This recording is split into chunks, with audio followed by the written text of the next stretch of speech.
मेरे अनन्य साथियों, राम भक्तों और विद्यार्थियों, बोलो श्री राम जय जय राम। आइए आज एक बढ़िया मधुर प्रसंग लिया है। मैं मास पारायण कर रहा हूँ इन दिनों। ऐसी स्थिति में पहला मास पारायण का अंश पढ़ रहा था, एक चौपाई आ गई।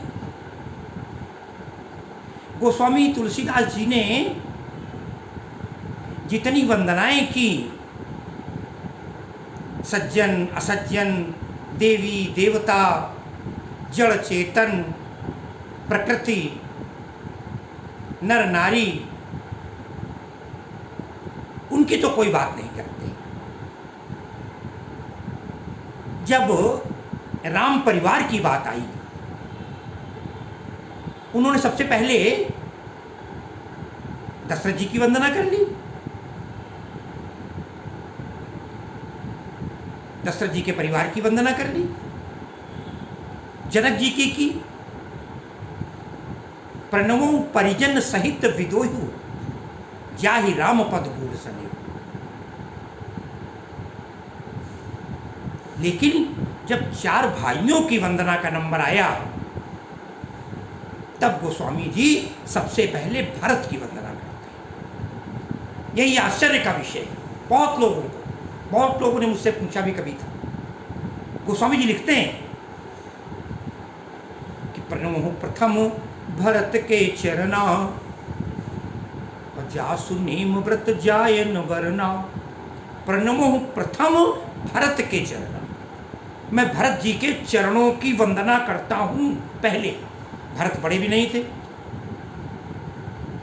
राम तुलसी के आराध्य हैं, ग्रंथ का नाम राम पर है, मगर प्रथम वंदना वो भरत जी की करती है। आइए कुछ चिंतन करते हैं इस बात पर। भरत का चरित्र इस विश्व में न भूतो न भविष्यति। ये ऐसा चरित्र है जिसको पढ़कर नेत्रों से अविरल अश्रुधारा बहने लगती है। अरे साथियों, भरत का चरित्र स्वयं गोस्वामी जी ने इतना लिख दिया, जासु नेम व्रत जाय न बरना। वर्णन ही नहीं हो सकता, अनिर्वचनीय है, अवर्णनीय है। भरत का चरित्र जानने के लिए पता नहीं कौन कौन व्याकुल हुआ, लेकिन पता नहीं चल पाया। राम ने इतना तो कह दिया कि तुम मम प्रिय भरत सम्भ्राता।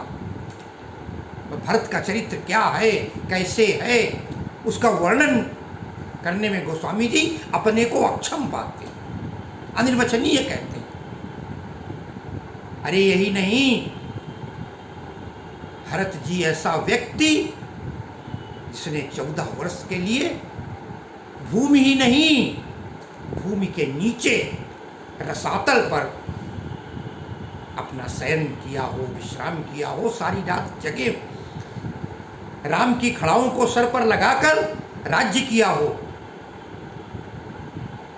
आज के राजा बैठते सुशासन पर हैं, करते कुशासन हैं, लेकिन भरत जी अरे बैठे देखी कुशासन, जटा मुकुट कृसगात, और राम राम रघुपति जपत, और स्रवत नयन जल जात।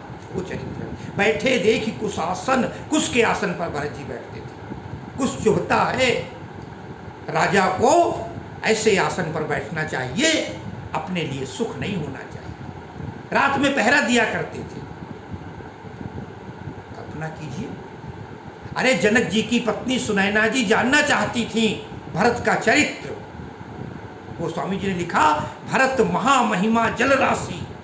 भरत की महिमा और महानता जल राशि समुद्र के तमाम गहरी है, कौन बता सकता है। सबने कहा वशिष्ठ जी।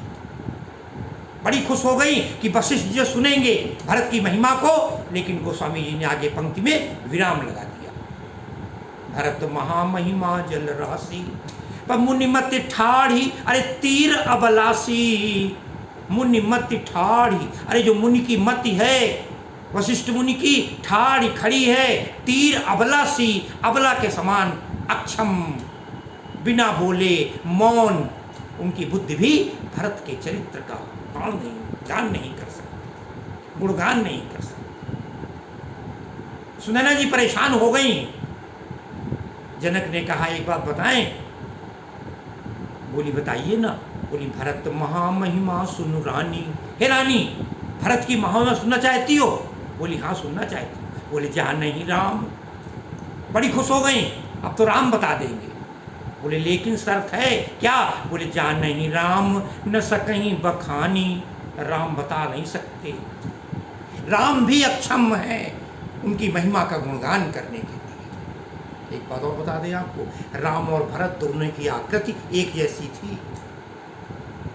जिस समय राम और लक्ष्मण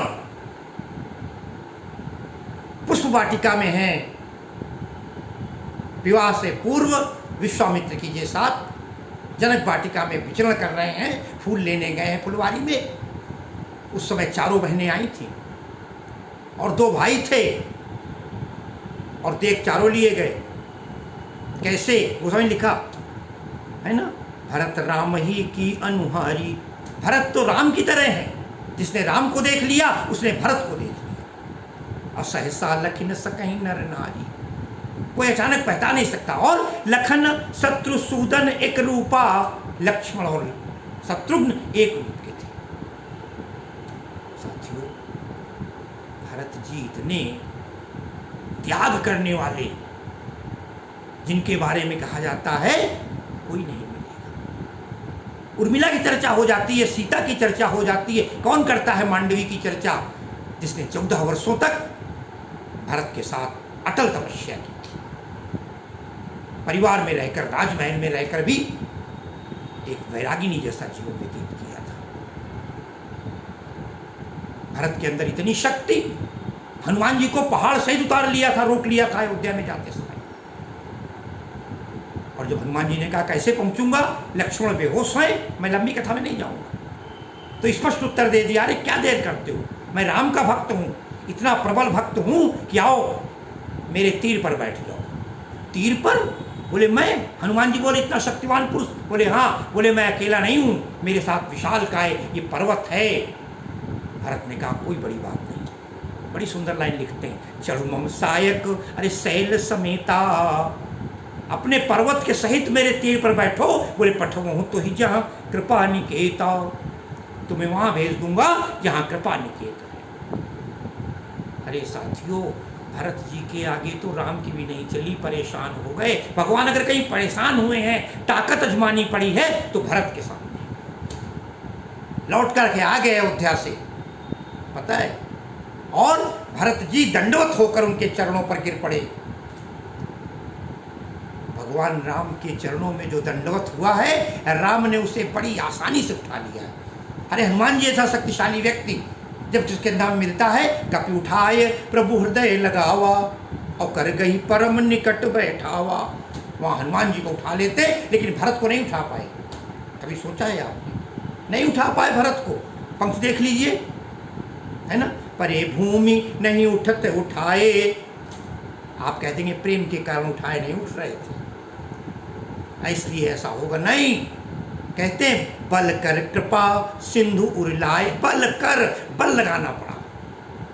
ऐसा क्या था पता है? अरे उस समय उनको माँ ने कस के जकड़ रखा था। फिर माँ कहाँ से आ गई वहाँ? अरे भरत ने तो कैकेयी को माँ कहना ही छोड़ दिया था। साफ कहा था, वर मांगत मन भई नहीं पीरा, और गर न जी मुख परेउ न कीड़ा। जननी तू जननी भई विधिसन कछु न बसाए। मुझे नहीं, तुम्हें माँ नहीं कहना है। आज से मेरी माँ सीता है और पिता राम है। पिता राम सब भांति सनेहु। साथियों, जब पिता राम हैं और माँ सीता हैं, तो भरत की नानी कौन हुई पता है? धरती तो नानी हुई ना। सीता किसकी पुत्री हैं? धरती की पुत्री हैं। जो ही भरत जी राम के चरणों पर दंडवत लेते, 14 साल तक तो कब लेटे पता ही नहीं चला। जो ही लेटे, राम और भरत का मिलन देखकर, जमीन में लेटा हुआ देखकर, नानी ने पता क्या किया? नानी लिए गोद चिपकाए तो परे भूमि नहीं उठत उठाए, फिर उठाए नहीं उठ रहे। यह है भरत का चरित्र। भरत का चरित्र जानने के लिए निश्चित रूप से, अरे फिर सबसे बड़ी बात बता दें, भरत की ही वंदना पहली बार में क्यों कर दी? अरे मनुष्य की 3 मौलिक आवश्यकताएं हैं, रोटी, कपड़ा और मकान। और अगर इस संसार का कोई भरण पोषण करने वाला है, राम आनंद के समुद्र हैं, जो आनंद सिंधु सुख राशि, सीकरते त्रैलोक सुपासी, सो सुख धाम। अरे राम अस नामा, अखिल लोकदायक विश्रामा। लेकिन भरत क्या हैं? भरत से क्या लाभ है? कल से शुरू कर दीजिए, है ना। अरे विश्व भरण पोषण कर जोई, और ताकर नाम भरत अस होई। जो सारे विश्व का भरण पोषण करता है, पेट भरता है।